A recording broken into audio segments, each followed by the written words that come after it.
আল্লাহ তাআলার নিকটে দোয়া করলেন, রব্বানা হে আমাদের রব, ওয়াবআস ফীহিম, তাদের বংশের ভেতর প্রেরণ করুন রাসূলাম মিনহুম, তাদের মধ্যে থেকে একজন রাসূল, যে রাসূল সে দুনিয়াতে কাজ করবে চারটি। কয়টি কাজ করবে? চারটি কাজ করবে। এক নম্বর কাজ করবে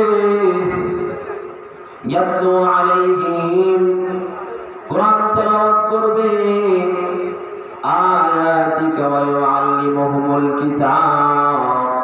দুই নম্বর হলো কিতাব শিক্ষা দিবে, ওয়াল হিকমা, তিন নম্বর হলো হিকমত শিক্ষা দিবে, ওয়া ইউযাক্কিহিম, আর চার নম্বর হলো যারা নাপাকি থাকবে তাদেরকে পবিত্র করবে।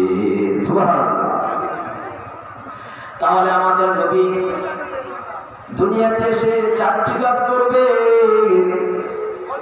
আমাদের পিতা হযরতে আদম আলাইহিস, হযরতে ইব্রাহিম নবী দোয়া করে দিলেন, হে আল্লাহ আমাদের বংশে একজন রাসূল পাঠান, যে রাসূল যেন এসে চারটি কাজ করে।